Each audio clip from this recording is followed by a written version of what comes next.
So in this new topic, we like to familiarize you with the what I would say the model decision-making model under uncertainty, how people make decisions when the situation is uncertain. So the idea is that we'll give you the basic premise of the expected utility theory, and we'll introduce the prospect theory, which is the most popular behavioral model, which explains that how people evaluate the risky outcomes. You can recall that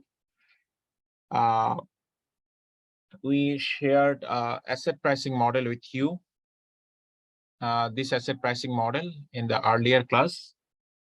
So before reviewing the asset pricing model with you, I just like to remind you that what does rational investor do? Rational investor form their expectation using the Bayesian updating. Rational investor evaluate the risky gamble or evaluate the investment in risky option using some model or using some asset pricing model and which are based on expected utility theory. And if investors follow these two things, forming expectation using Bayesian updating and form their take the decision for pricing the risky assets or risky options using the asset pricing model, which is based on some expected utility theories, which is based on some logics, which are based on some, axioms. In that case, such investor is a rational. Okay, so don't forget the definition of the rational investor. Okay, because that will be helpful for you to understand that how investors do not act rationally. Okay, so what we have seen that earlier, the asset pricing model, we have seen that the price of stock in period T is the expected cash flow based on the Bayesian updating for the next period, T plus 1. And it should be discounted by some discount factor. And that discount factor comes from some asset pricing model. Is it? This discount factor 1 plus RE, this comes from some asset pricing model. Do you think like this? Yes, no? Yes, sir. Yeah. Yes, sir. So this comes from some asset pricing model. So if I ask you that it contains here, it contains the risk premium, and this risk premium is measured by what? This risk premium is measured by the difference between the market return and the risk-free rate. Okay, so this risk premium reflects two things. One is the systematic risk of the company, with which we are very much familiar. And another thing it reflects, that is the investor's preference toward the risk. So which two things it reflects? One is the systematic risk of the company, and another thing is the how risk averse the investor is.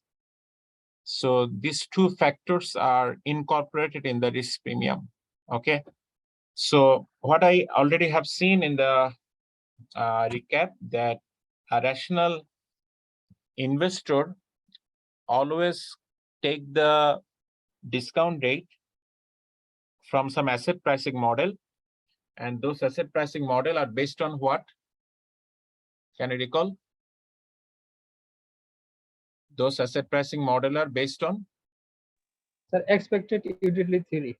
Yeah, those asset pricing model are based on TUT based model. So let me just give you some reminder that you can recall the capital asset pricing model. It is one asset pricing model. There is a Pharma Friends 3-factor model. That is another asset pricing model. You have learned that Pharma Friends 5-factor model. That is also another asset pricing model. You have so these are the asset pricing model we use. Typically, we use the CAPM, believing that the world we live in a world where CAPM applies. So the assumptions what CAPM assumes are applicable in the world. Okay, so how the equity risk premium is related, or how the equity risk premium is a reflection of the investor's preference toward risk. Okay, so the idea is that if you find the investors are highly risk averse, what do you expect? That this is likely to be higher or smaller risk premium? Risk premium will be smaller if investors are highly risk averse. If investors are highly risk averse, the risk premium they should expect to compensate themselves is likely to be higher or lower?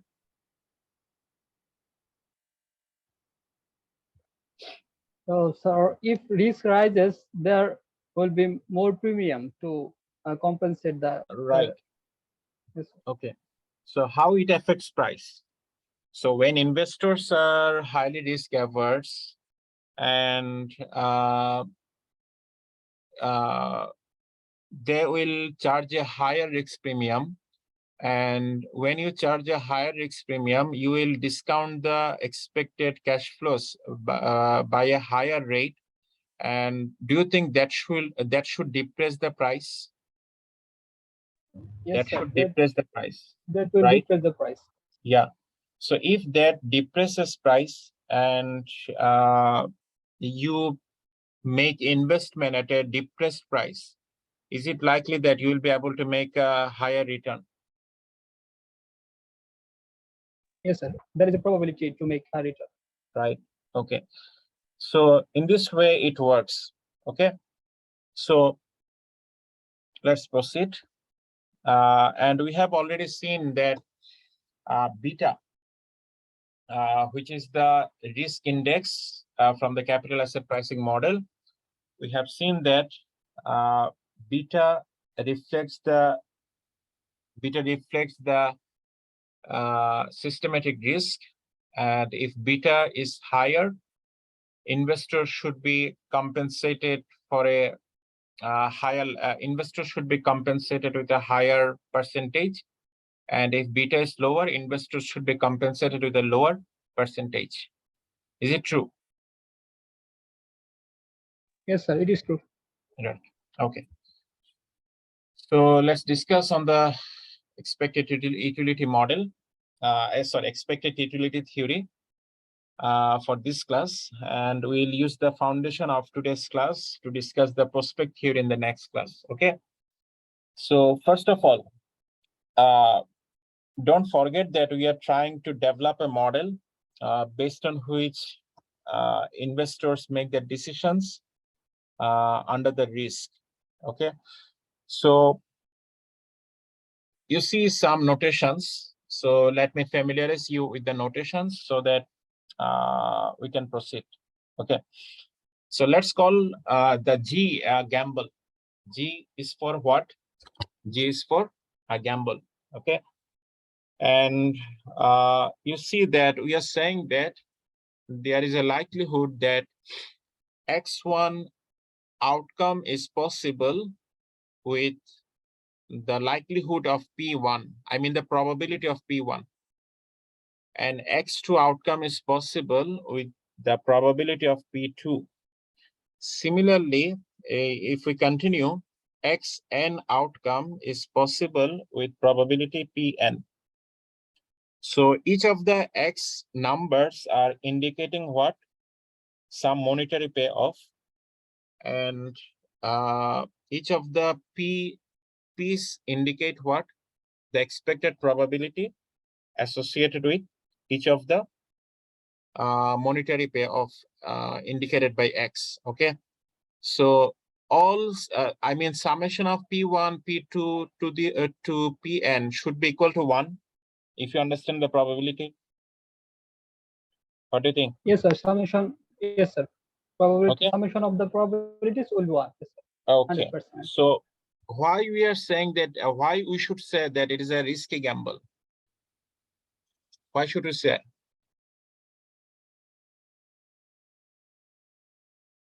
I'm saying that it is a risky gamble.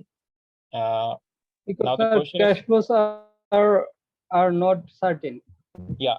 So the monetary payoff, what I'm indicating here, are not certain. So we are expecting to receive X NT. I mean the prior, we do not know which outcome is likely to happen. Okay. So are you good with this? I mean, with these basics, what I just have shared with you? Okay. So let's proceed. So there are two characters, John von Neumann and Oscar Morgenstern, who are the two characters behind the expected utility theory. Okay. So Oscar Morgenstern was an economist. However, John von Neumann was a person of all discipline. So he was a contributor of computer science discipline. He was a contributor of math discipline, and he's also a contributor in economics discipline, and so on. Okay, so they both came up with the expected utility theory or expected utility model. Okay, so what is their actual idea? And they came up with some mathematical idea, but the idea is very simple. Simple is such that probably the investors, when investors face some risky investment or risky options or gamble or lottery or investing in a stock which is a risky, in such case, investor use a function for evaluating the investment decision. Up to this clear? What I said? Yes, sir. Yes, sir. Investors use a function. Okay. So if investor use a function to evaluate the risky decision to make investment in such risky assets or risky options, what are the conditions or what are the assumptions we should make to make the function working? Up to this clear? We have Yes, sir. recognized that there is a function what investor uses. So to make the function working, what are the conditions, what are the assumptions which we should pick or which we should assume to show that this function is actually working or not? Okay.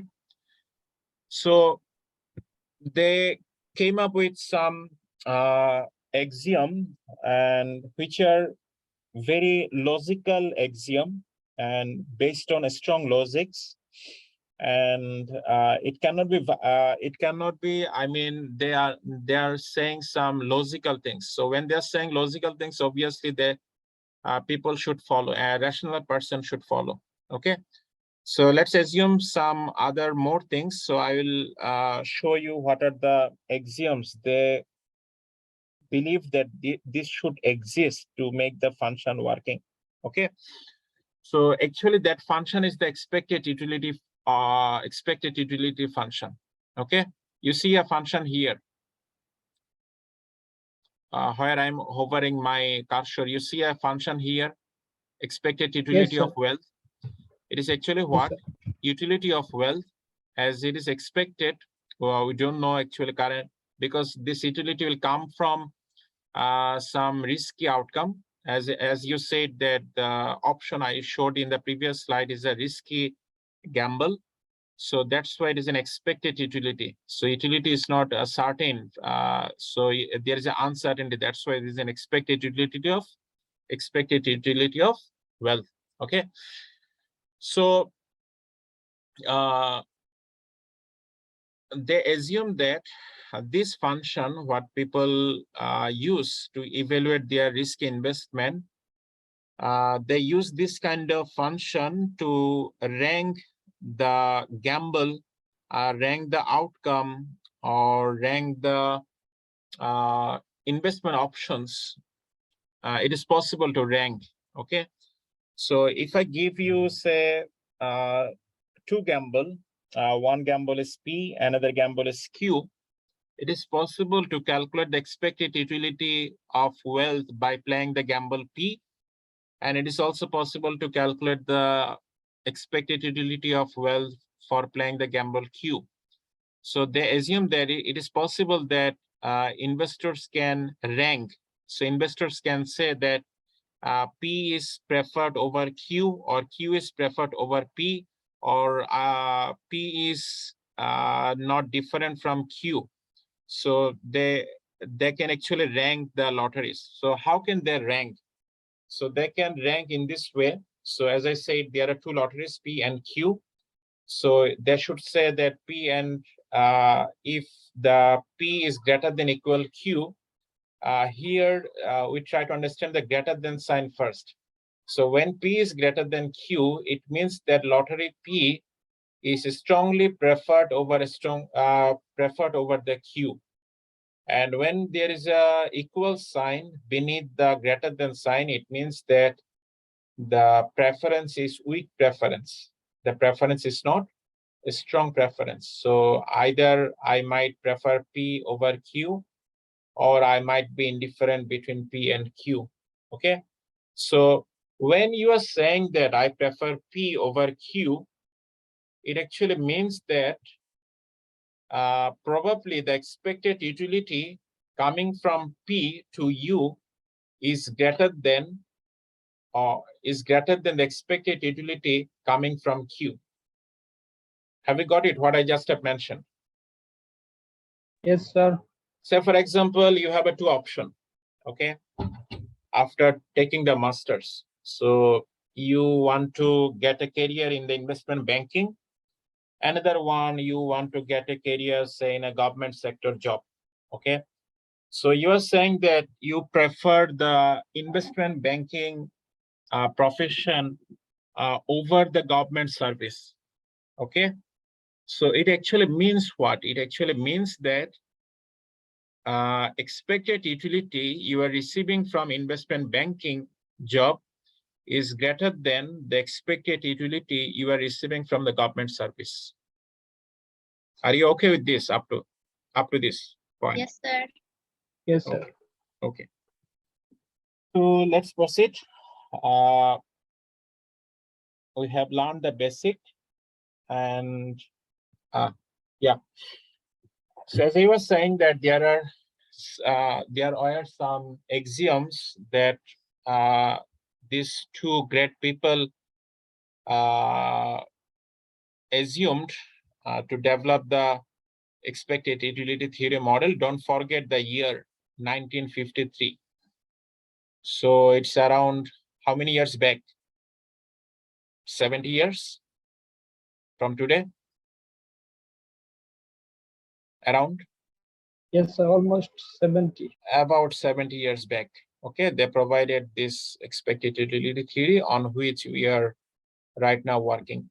Okay. So they provided some logical rules. So let's discuss.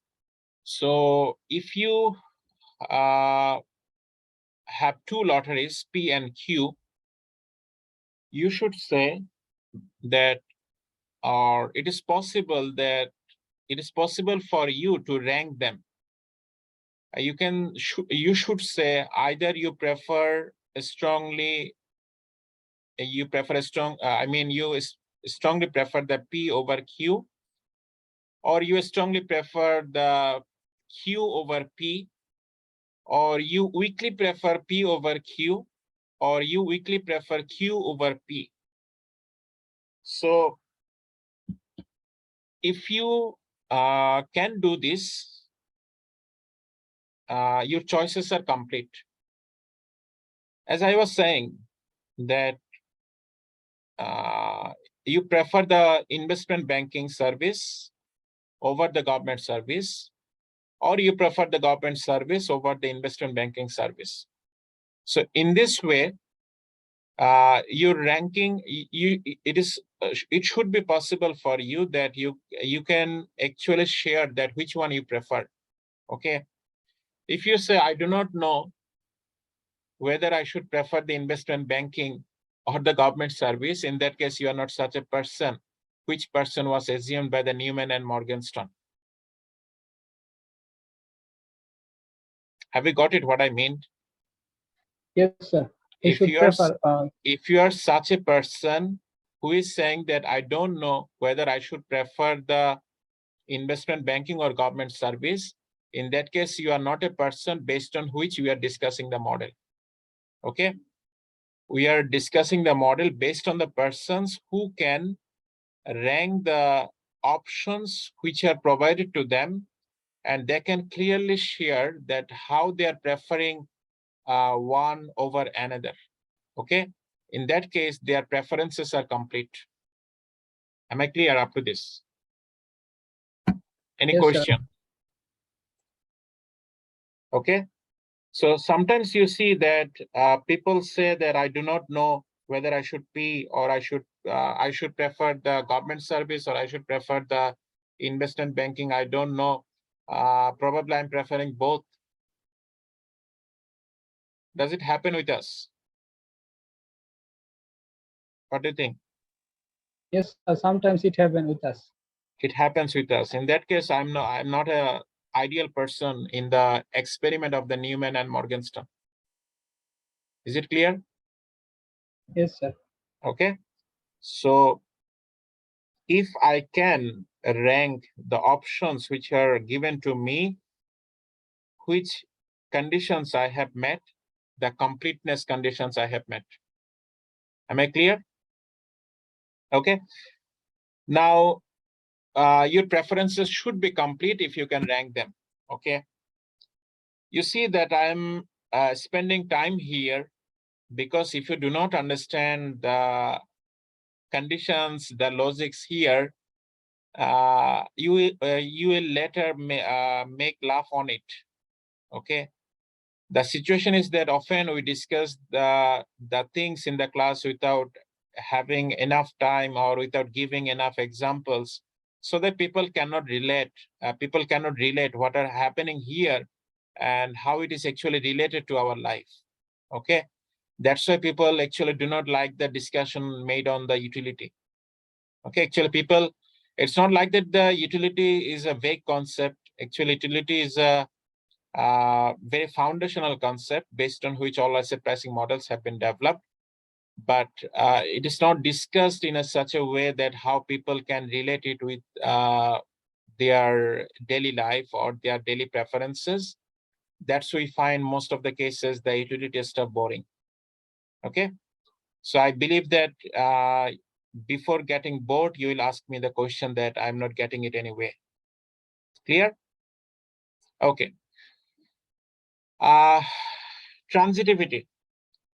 Transitivity is the idea that if you say that there are three options to you, say you have option to go for masters, or go for government service job, or go for the investment banking. Okay, so you are saying that investment banking is preferred by me over the government service, and government service is preferred to me over the masters in foreign country. Clear? In that case, can we say you are preferring the investment banking, joining investment banking over the government service? Can we say? Sorry, you're preferring the investment banking over the masters in foreign country? Yes, sir. Let me remind you what I was saying. I'm saying that I'm preferring investment banking service over government job. I'm again saying I'm preferring government service job over the masters in foreign country. Does it logically mean that I'm preferring the investment banking service over the masters in foreign country? Yes, sir. Is it a logical conclusion? Yes, sir. It is a logical It is a conclusion logical because conclusion, right? yes, sir. Yeah. So the idea is that sometimes when people are people face this kind of alternatives, people often make choices which are not consistent, which are not transitive. Okay. So when people are said that which one you prefer between the investment banking and the government service, they say the government service is preferred over the investment banking. Okay. And what do you prefer between the government service and the, I mean, doing masters in the foreign country? So they would say that they are preferring the masters in the foreign country over the government service. But when they are say that which one you prefer between the government service and government service, I mean, which one you prefer between the masters in foreign country and the investment banking service? They might say that I'm preferring the investment banking services. In that case, it is not a transitive choices. And in that case, when it happens, which problem arises? If investors are not consistent, is it possible to rank the preferences of investors? What do you think? No, sir. It is not possible because the preference will be haphazard. Right. So it is not possible to rank. Okay. So in previous slide, what I showed you that the, yeah, here, I said that you should you should have a characteristic that you can rank the alternative. Okay. So if transitivity is not complete, I mean, if you cannot satisfy the transitivity, you cannot also satisfy the completeness. Okay. So these two things are related. Next one, the continuity. So the continuity is such that say, for example, you have you have three options, three risky options, P, Q, Z. Okay. So if P is preferred over Q and Q is preferred over Z, which one is the best preferred and which one is the least preferred to you? So P is the best, most preferred, and Yeah, Z P is the is most the less preferred preferred. and Z is the worst preferred, right? Okay. So the idea of the continuity is such that if the preferences are such that in that case, there might be a payoff, there might be another option, which is a combination of P and combination of Z. What I'm saying? Combination of P and combination of Z. Okay. So there might be a situation where you can combine the P and combine the Z in some probabilities, and that will give you the expected payoff, which is equal to the expected payoff from the option Q, which is in between P and Z, which is in between P and Z. And if you want to see the mathematical notation, the thing is such that you see the P here and you see the Z here. Don't look at the other signs right now. Okay, just look at the P and look at the Q. Okay. So what I'm saying, look at the P and look at the Z. Are these the best and worst, P and Z? P Yes, and sir. Z are the best and worst. So what I'm doing, I'm combining these two. I'm combining these two. So the idea is that you can combine these two by giving some weight. So the weight is between 0 and 1. The weight is between what? 0 and 1. So it is possible that you get a combination of weight for P and Z such that the result which is coming from the combination of this, you see that you are weighting P by alpha and you are weighting the Z by what? 1 minus alpha, because the total weight cannot be greater than 1. Okay. And here, what will be the result? The probability you are assigning here should be such that the outcome you are getting here is likely to be equal to the outcome you are getting from the option which is in between Q. I mean, which is in between P and Z, and which is the Q actually. Okay. So what is the idea? So the idea is such that, what should I say?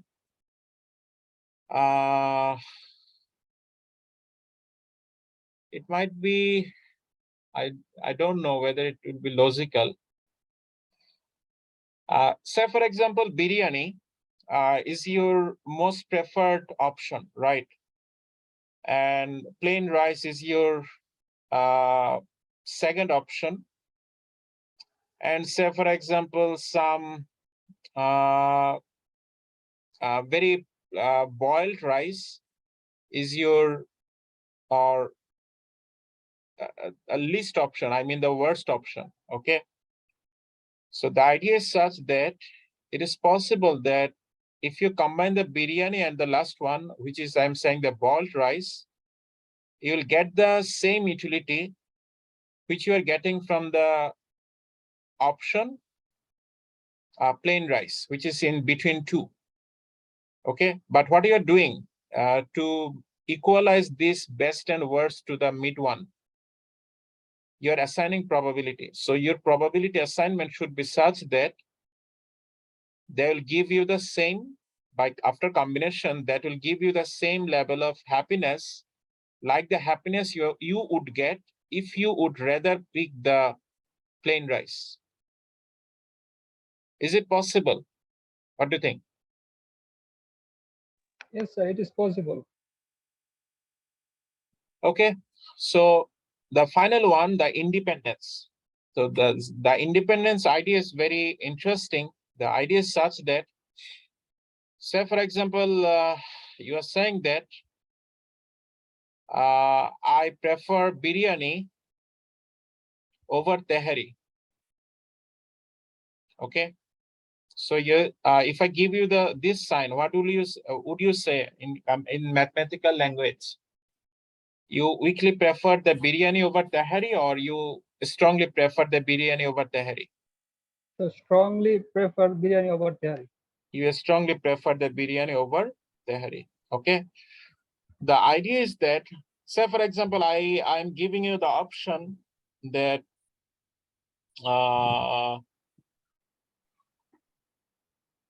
you will get Coke. You will get Coke both after biryani and tehari. Okay. It cannot be such that after offering the Coke, which is common in both options, you cannot say that if Coke is preferred, I will change my preference, then I will prefer the tehari over biryani. So what we are seeing? We are seeing that a third option, when it is added to the first and second, it cannot change your preferences. The idea is known as the independence. Have we got it? Yes, no? Yes, sir. So you see that Yes, P is initially preferred over Q. Okay. So with some probability. Here is our P, and here we have a Q with certain probability indicated by alpha. Okay. Now we are indicating, we are adding a common option with both P and Q. These are the common option, you see. These are the common option. Is it common? 1 minus alpha multiplied by Z. 1 minus alpha is indicating the probability for Z. I mean, the third option. Are they same? This and this? The second part of the equation in left side and the right side are same or are different? Like the Coke? What do you think?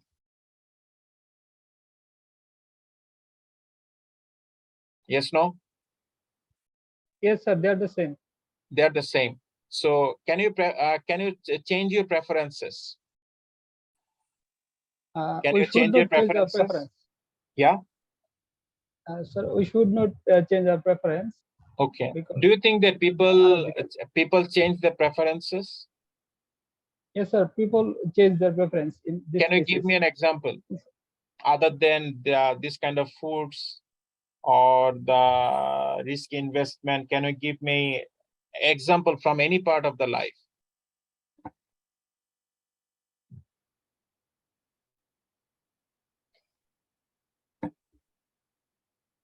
Sir, tour packages. Yeah, yeah. Tour I was packages. thinking. Yes, I was thinking in your same basket. So please share yes, what sir. you're thinking. So if a hotel room is booked and some breakfast facilities are provided, then some hotels may be preferred over others, like that. So if a hotel is ranked more than other, but another hotel is giving free breakfast and lunch, then the less preferred hotel would be more preferred in this case. Although Okay, yeah, you see, but both hotels are providing the complimentary breakfast. Both hotels are providing the complimentary breakfast. It is not such that the preferred hotel is not providing the complimentary breakfast. That's why the less preferred hotel will be preferred after getting the notification that the complimentary breakfast will be provided. Right? Are you yes, getting sir. the idea of the independence? Yes, sir. Yeah. So it might be such that, say, for example, you are preferring Maldives over Cox's Bazar. Okay, you are preferring Maldives over Cox's Bazar. But if it is such that it has been said that you will be provided the you'll be provided the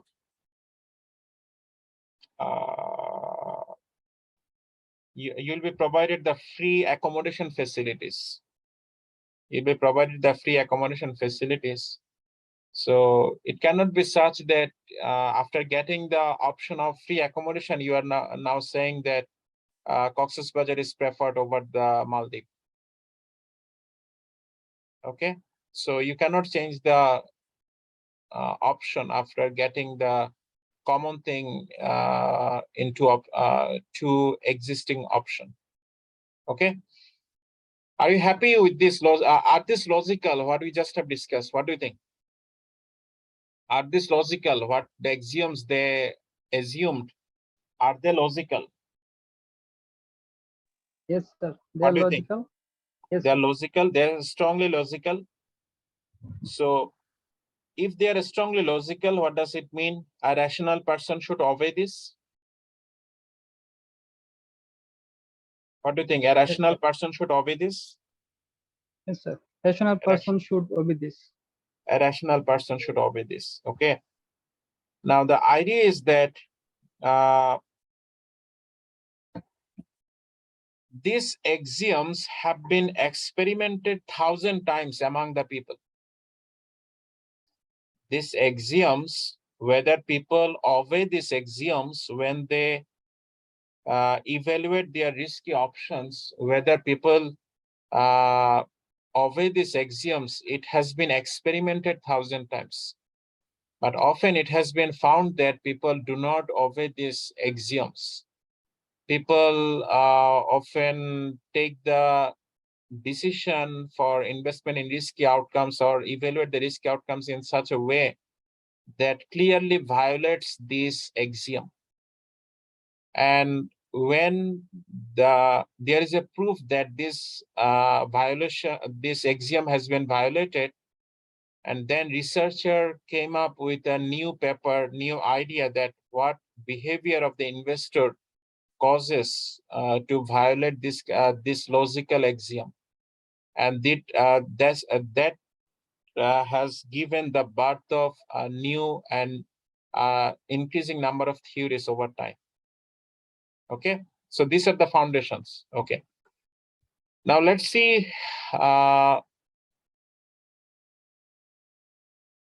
based on this axiom how people make the preferences over the options. Okay, and as I was saying that we should make some additional assumption because we are going to evaluate the risky outcome. Okay, and how people actually price their risk. Okay, let's assume that our current level of wealth is W. What does it mean? It means that we have not played the gamble G, we have not played the gamble P, or we have not played the gamble Q, anyone, but we have a current level of wealth, and that is indicated by what? W. And our utility function for this wealth is what? Utility of W. So what I was saying earlier, that when this gamble will be played, this gamble will not be evaluated stand alone. This gamble will not be evaluated separately in the expected utility theory model. Am I clear to you? This gamble will not be evaluated separately. So how it will be evaluated? It will be evaluated by adding the gamble with the current level of wealth. By adding the gamble with the current level of wealth. So how it actually works? So you can recall the P1, P2, P3. Okay, so you can think of the P1 is the best state, P2 is the middle state, P3 is the worst state, right? So in all three levels, I have a current wealth. I mean, my current wealth remains same, right? My current wealth remain same. Okay. Now, if the state 1 happens, I mean indicated by P1, I will have an outcome of X1, monetary outcome. And if the state 2, middle state happens, my outcome will be X2 and the X3 in the third worst outcome. So I will estimate the expected utility by adding the respective payoff with my current wealth at given different state. Am I clear what I have said here? I have three state P1, P2, P3, and I will add what I'm getting from the gamble in different three states with my existing wealth, and then I will evaluate the expected utility from gamble. I will not evaluate the gamble separately. Am I clear? Yes, sir. What about others?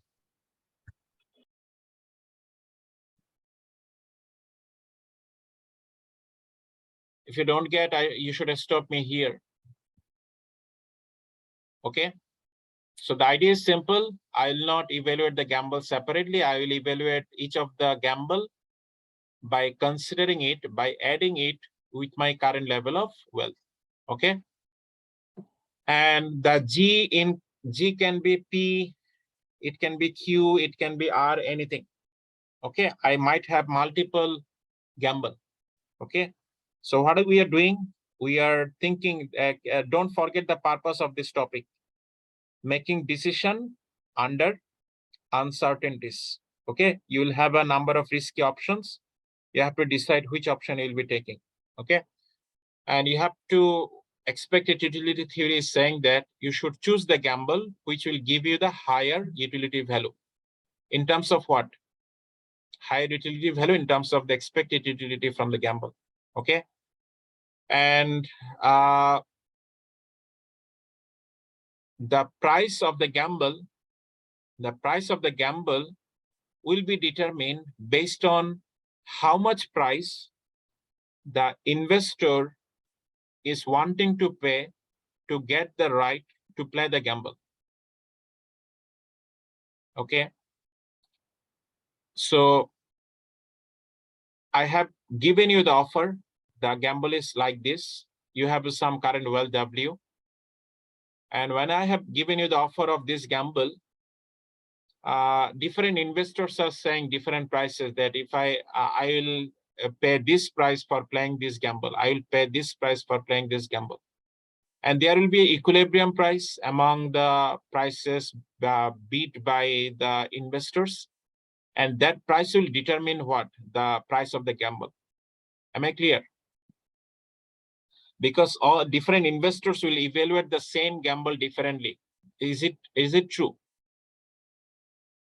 Yes, sir. Different investors will evaluate the gamble differently. What is the reason that why will they get different outcome for the same gamble? What do you think? Because any guess? their expectations are different. I'm giving you the let's assume that this gamble is same for all investors, but I have said that investors will evaluate the gamble differently. What might be the reason why they will evaluate the gamble differently, while their estate and the outcome are same for the gamble across the investors? What do you think? Because they will put less white or more white. Okay. Can they you recall will the weight W? the probability differently. Can you recall the W? Yes, sir. W. Are investors different in terms of their current level of wealth? No, sir. Yes or no? In this case, no. Are investors different in their current level of wealth? Yes, sir. Rich investor is different from the poor investor. You investor is different from me investor in terms of the current level of wealth. So when the same level of gamble, same kind of gamble is offered to us, it will lead us to different expected utility, because the gamble is evaluated by including it with my current level of wealth. It will not be evaluated separately. Sir. That's why I'm stressing it here. Clear? Yes, sir. Yes, sir. Happy? Yes, sir. Okay. So you see that based on that, they will decide that how much price they will be paying. And this price will be actually a reflection of what? Reflection of what they want to pay for the right to play the gamble. Okay. Okay. You see, I hope you are familiar with this kind of graph from your portfolio management class and also from microeconomics class. Is it? What do you think? Is Yes, my sir. guess correct or not? Yes, sir. Yeah. Okay. You see a blue curved line. You there, this one, blue curved line. Yes, sir. On which I'm hovering my cursor. Okay. Yes, sir. So this is my utility function. This is my what? Utility function. And in the horizontal axis, I'm indicating my income level and also the wealth level. What would you say? And in the vertical axis, I am indicating my level of happiness measured by the utility. So if you look at the blue line, and if I tell you that what will be my level of happiness at the wealth level of 3,000, you can read it from the across the horizontal axis. Am I clear? The point is clear. How can you read it? Yes or no? Yes, sir. Okay. Let's assume that my current level of wealth is 3,000. My current level of wealth is what? 3,000. Okay. Now, can you tell me what is the level of happiness with the 3,000 level of wealth? 62.5. You didn't get my line. Sir এটা 70 না কেন? It should be 70. It should be 70. Yes, sir. Got it? Based on my utility line, utility curve, my level of happiness should be what? 70. Okay.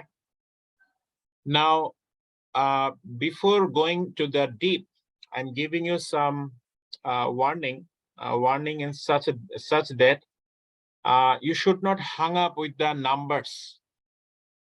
Okay, you should not be very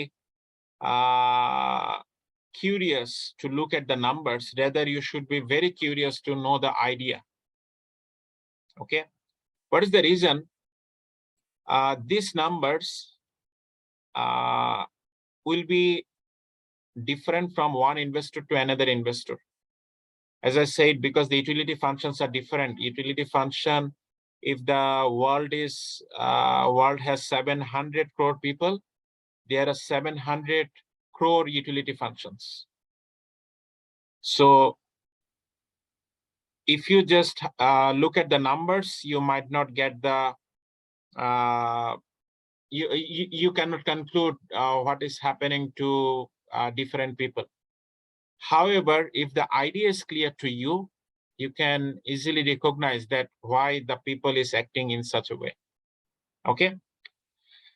Now, as you have learned that how it is possible to read the utility curve, and let me introduce the fair gamble, then I will go to the deep.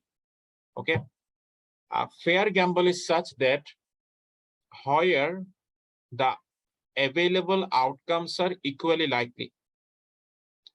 The available outcomes are equally likely, and there is no upfront cost for playing the gamble. I have said something about the fair gamble definition. Which two characteristics I mentioned? Can anyone tell me? Sir, equal probability or no subsequent cost. Right. The outcomes are equally likely, and there is no upfront cost. There is no upfront cost. Okay. Now, let me introduce a gamble with you, which has two outcomes. One is A, another one is B. Another one is B. Don't forget, you have a current level of wealth 3,000. You have a current level of wealth what? 3,000. If there are two outcomes, outcome A and outcome B, it includes say 4,000, it includes 3,000 plus 1,000. And in the outcome A, it includes what? 3,000 minus 1,000, 2,000. Why I am adding 1,000 and why I am subtracting 1,000? Can anyone tell me? From the previous slide. এই গেমগুলো যদি আমি জিতি তাহলে হচ্ছে 4,000 টাকা পাবো, আর যদি হেরে যেতে সেক্ষেত্রে আমার 3,000 টাকা ইনকাম থেকে 1,000 টাকা কমে যাবে। এর কি idea sir? The idea is that I will evaluate the risky outcome by adding it with my current level of wealth. Okay. Obviously, there will be 1,000 gain and 1,000 loss equally, and they are equally likely 50%, 50%. But the idea is that I should consider the outcome, as I said earlier, I should consider outcome in addition, based on what? Based on my current level of wealth. I should not consider the outcome separately. Okay. Now, when the gamble is fair and the expected outcome from the gamble should be read, if we should be read from a straight line which can be drawn from A to B. What I'm saying, when the gamble is fair gamble, the expected outcome from the gamble can be read from a straight line which connects between between outcome A and outcome B. Am I clear? Yes, sir. So if the outcomes are equally likely, the expected outcome from this gamble should be in between A and B, a state between. What do you think? Exactly between A and B, 50%, 50%, 50% of A and 50% of B. Yes, sir. Okay. In that case, so here is my expected outcome. Got it? From I mean the expected outcome from the gamble A and B. I mean A and B is a gamble. Two options. Expected wealth is what? 3,000. Wealth in this sense, wealth plus outcome. Okay. And you see from this outcome, what is my utility? 62.5. From this gamble, what is my utility? 62.5, sir. 62.5. Okay. Now tell me, will you play this gamble? Given the current level of wealth and the results from the gamble, playing the gamble. No, sir. Why? What do you think?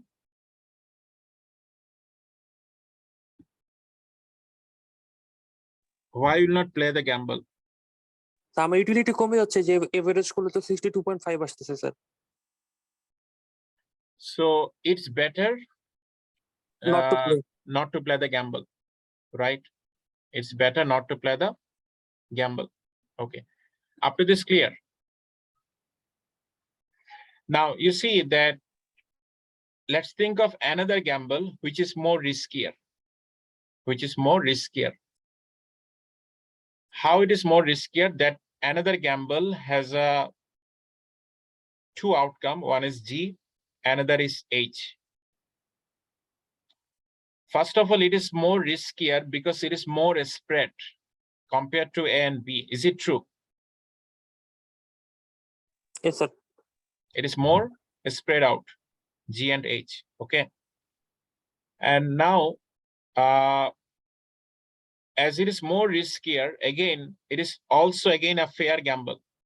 If it is again a fair gamble, the expected outcome from the G and H should be in between G and H, exactly in between. What do you think? Yes, sir. L, right? And here you have this level of utility, which is less than 62.5. Yes, sir. So is it better to play the gamble D or to play the L? It is better to play the gamble D. Right. Okay. And L is more worse in comparison to my current level of wealth. Yes, sir. Yes, sir. Right. Okay. Now I'll give you the explanation that why it is happening and why we are getting less utility even after having a very good outcome here. Why you are getting the less utility? But let me ask you one question. Just think of that it is not a fair gamble. Okay. Say for example, we are going back to A and B. We are going back to A and B. Say for example, probability of outcome A is 80% and probability of outcome B is 20%. Is it a fair gamble? No, sir. No, sir. It is not a fair gamble. In that case, can you help me to identify in which point there should be the expected outcome from A and B? 80% for A and 20% for B. Should it be in this region or it should be in this region? What do you এর think? মধ্যে থাকবে sir. এ আর D এর মধ্যে থাকবে। It should be here, closer to D. Yes, sir. No, sir. Closer to A. Or between A and D or closer to A. Sir, closer to A. Closer to A. So more probability takes the expected outcome to that direction. When A is more probable, expected outcome will be more tilted toward what? Toward that outcome. Is it true? Yes, sir. Yes, sir. Okay. Okay, fine. Now let's look at the example. Let's look at the explanation that why it is happening, that why instead of having a very high number for a positive number here, we are getting the less utility. Okay. You see, when you are here, say for example, you are here, C, okay? And when you move in this direction, left direction, from 3000 to 2000, what I'm saying, 3000 to 2000. In this direction, I am losing my wealth or I am gaining wealth? 3000 to 2000? Losing my wealth. I'm losing my wealth, okay. When I lose wealth, do I lose utility? Yes, sir. When I lose wealth, do I lose utility? Yes, sir. Utility will be less. Utility lose my wealth. will be less, okay. Can you tell me how much utility I'm losing for reducing my wealth from 3000 to 2000? It will be 12.5. Or actually, if 20. I take you to 2 points, C and A. Sir, 20. How much? 20, right? Up to this Yes, sir. clear? Yes, sir. For losing 1000 level of wealth, I am losing how much utility? The 20. 20, fine. Okay. Now move in this direction from 3000 to 4000. Am I getting more wealth? Yes, sir. How much? 1000? Yes, sir. Is it the same amount of wealth I'm getting, I'm gaining the same of the wealth I was losing in this direction? Yes, sir. The amount is equal. Right. Okay. Now you measure the utility you are gaining from 1000 increase of your wealth. How much how much utility you are gaining? Only 5. 10 utilities. Only 5? 5, sir. Only 5. Now you compare two scenarios. Can you tell that when people lose wealth, they lose utility at an increasing rate?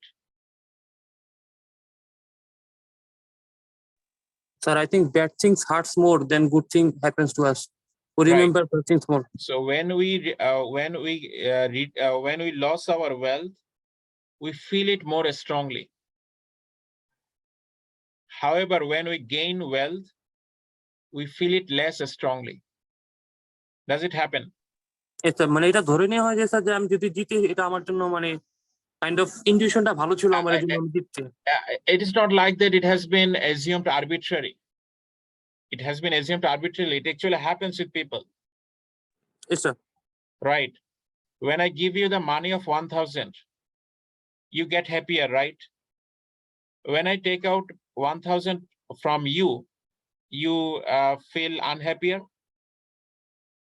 But in which case you feel more strongly?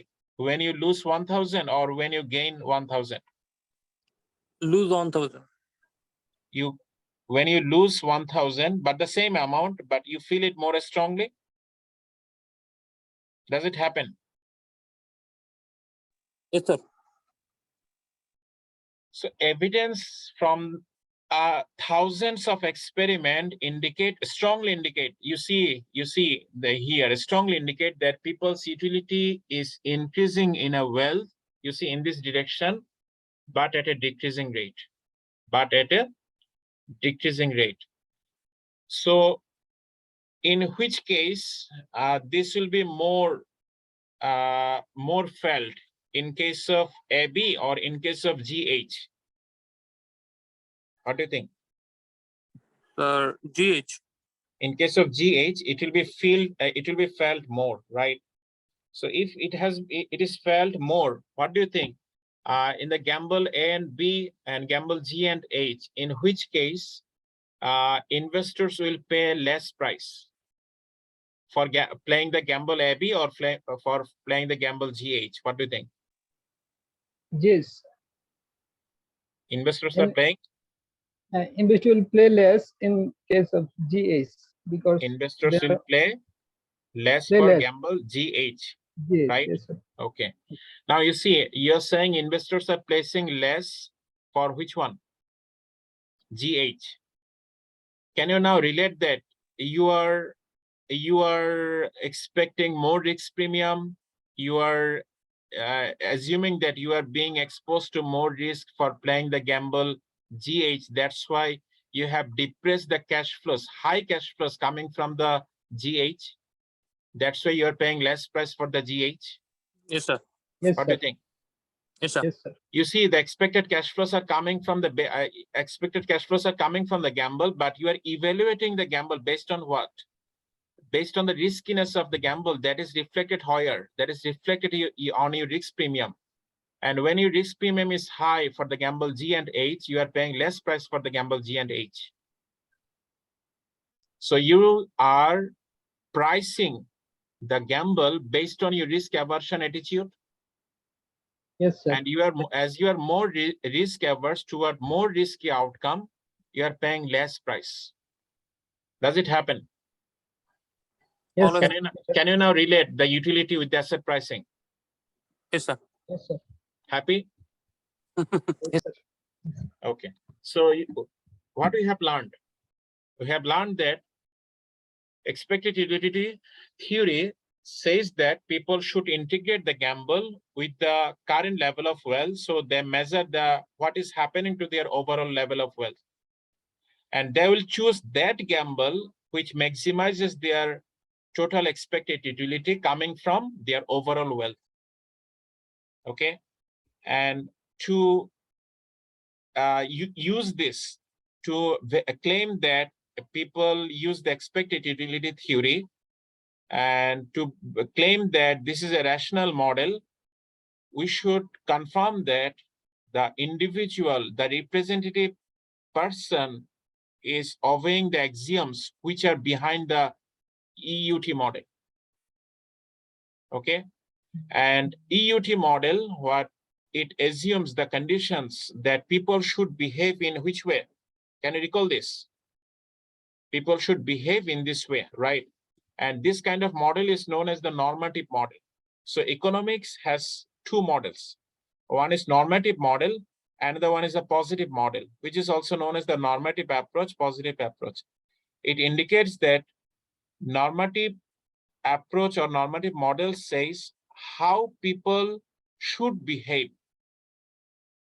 You see that in every cases we are saying logical, should, this stuff. So these are the normative model. Expected utility theory is a normative model because it is saying that people should behave in such a way, in this way. However, behavioral finance is not obeying. Behavioral finance has recognizes that people do not follow the normative model because people behave in their own way. People does not behave in a way how they should behave. Does it actually happen? So behavioral finance recognizes that the assumptions, what normative model assumes that they sometimes not happen and not realized. So we should relax some of the assumptions of the expected utility theory. And people are not rational, people are not normal, people are positive, people behave in their own way. People want to maximize their own well-being in their own way. In that way, the people behave. And from this assumption, from the relaxation of assumptions, a number of behavioral finance model have emerged. Okay, and one of those behavioral finance model is known as the prospect theory, the first model and the mostly discussed model in the behavioral economics, that is the prospect theory. Okay, so we'll talk about the prospect theory in the next class. So I hope you'll be able to get what we have discussed so far in this today's class.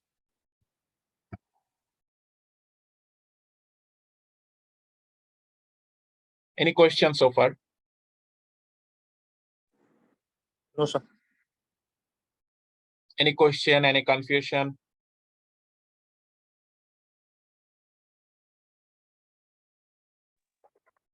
No, sir. Okay, thank you all. We shall see you in the next class. Can anyone tell me what is your class plan on the Monday? Sir, 9:15 a.m. I mean, it is the behavioral finance class. I know it, but what about other classes? Sir মানডেতে 10:30টায় হ্যাঁ। একটা class আছে, সাড়ে দশটা B সেকশনে 9:15 আর 10:30টায় class, আর এ সেকশনেরটা sir বলতে পারতেছি না। সেকশনে কেউ আছেন? সেকশনে কেউ আছেন? আমি রুটিন দেখে বলতেছি, একটু time লাগবে। একটু বলবেন? স্যার 11:45 আর 2টা ক্লাস আছে আমাদের। বুঝতে পারি নাই। 11:45 আর 2টা। 11:45-এ 2টা ক্লাস পর পর? 11:45 একটা ক্লাস আর একটা ক্লাস 2টায়। আরেকটা ক্লাস 2টায়? Yes, sir. আচ্ছা। ওকে,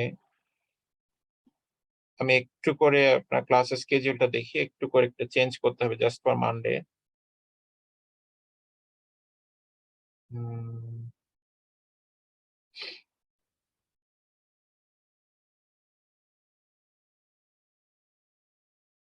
ওকে, আর বি সেকশনের ক্লাস কয়টা থেকে স্টার্ট হচ্ছে মানডেতে? বিহেভিয়ারাল ফাইন্যান্স হচ্ছে 9:15। 9:15। আচ্ছা।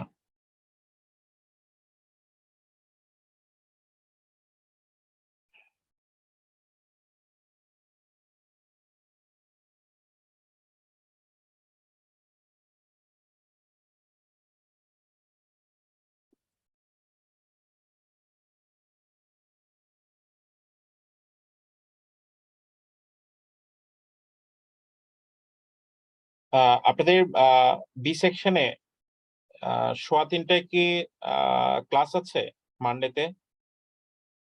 ও স্যার মানডেতে 3:15টায় ক্লাস থাকে। সাইফুদ্দিন স্যারের কি ক্লাস আছে? 532 দেখা যাচ্ছে, এটা কি চেঞ্জ হয়েছে? স্যার এটা চেঞ্জ হয়ে গেছে, এটা আমাদের হচ্ছে বুধবারে সাইফুদ্দিন স্যারের ক্লাস 3:15। আচ্ছা আচ্ছা আচ্ছা, আমি নেক্সট মানডে ক্লাসটা একটু 3:15টায় নিতে চাচ্ছি। Do you have the problem? Just for next Monday. What do you think? No, sir. Any problem? ও sir So, if you have no problem, we can take the class at 3:15 on next Monday. I will let you know in the Google Classroom. Please also share the decision with others of this behavioral finance class. Okay.